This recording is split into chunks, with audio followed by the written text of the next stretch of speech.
Bapa, Putra, dan Roh Kudus. Amin.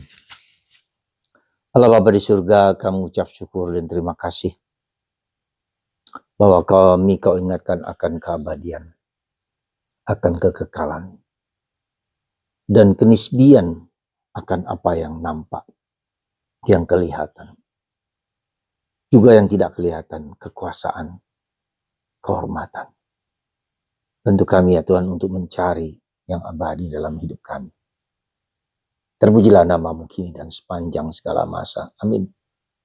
Para saudara, kita banyak kali melihat bangunan peninggalan-peninggalan yang spektakuler pada abad yang lalu. Candi Borobudur, Candi Prambanan, dan Amfiteatrum di Roma, tempat dulu begitu gagah perkasa dijadikan tempat pertandingan binatang yang memakan manusia. Dan banyak bangunan-bangunan lagi, gereja-gereja yang luar biasa di Eropa dengan begitu mengagumkan karya manusia. Luar biasa. Tapi saudara, yang pada waktu itu menjadi kekaguman orang, sekarang lama-kelamaan akan hancur, lenyap, hancur, bahkan runtuh. Itulah yang digambarkan oleh Yesus hari ini.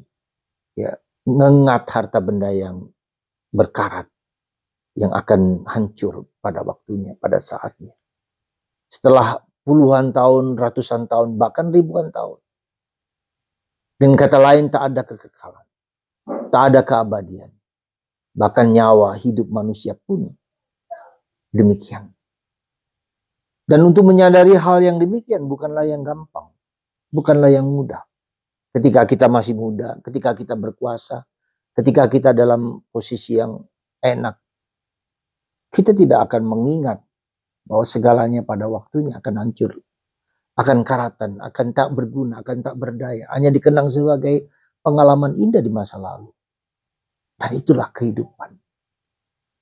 Saudara, bagaimana kita bisa menyadari bahwa harta benda, kekayaan, kehormatan, kekuasaan itu akan sementara, akan mengengat, akan hancur. Seperti kata Yesus. Dapatkah mata kita ini tidak dikaburkan oleh kegemilangan, kehebatan, kedahsyatan? Ya. Mata kita melihat itu.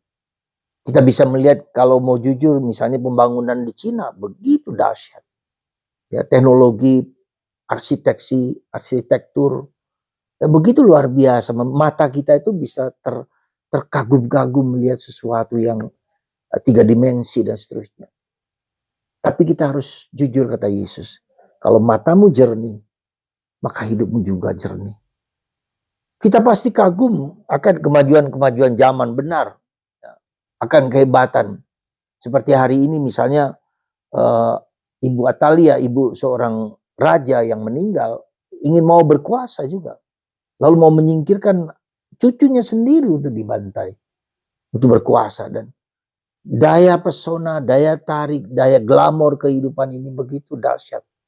Ya, mempengaruhi pikiran hati semua orang dan mencari yang seperti itu. Dan bahkan anak muda juga kita terpikat, banyak orang terpikat dengan judi online karena dengan gampang dapat uang dengan mudah, tapi kemudian terperangkap di dalam dunia tipu-tipu, dunia hoax, dunia pranks, dunia bayang-bayang, dunia yang tak jelas, di luar nalar kebenaran. Nah, kita berada pada zaman ilusi yang demikian. Berada pada situasi yang demikian sehingga orang terperangkap di situ.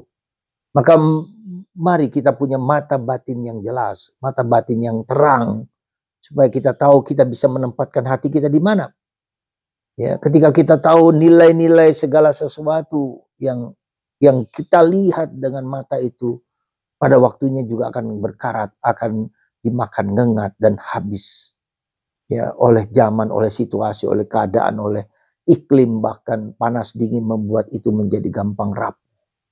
Karena memang tidak diciptakan untuk keabadian.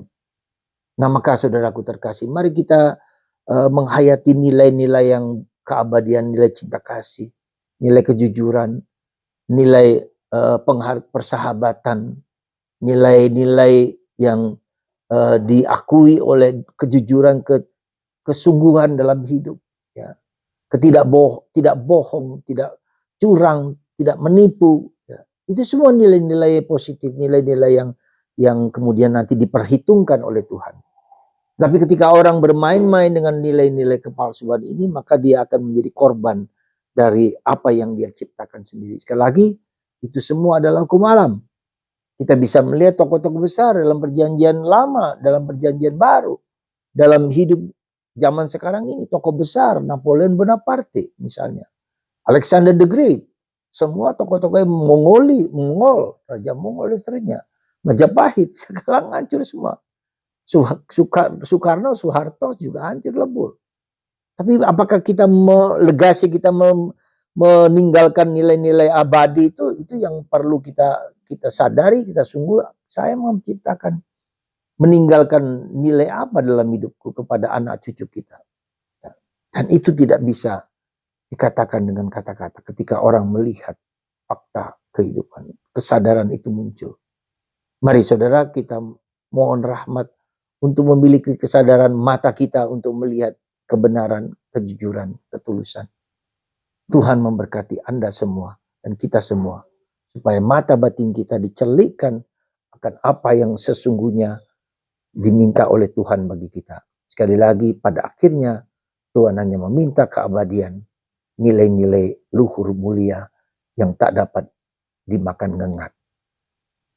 Semoga Anda dan saya merasakan dan mengalami nilai itu. Dan yakin nilai itu sebagai jalan, sebagai cara untuk juga sampai kepada keabadian. Semoga Anda dan saya dan kita semua menyadari panggilan yang luhur itu. Berkat Tuhan atas kita semua. Bapa, Putra, dan Roh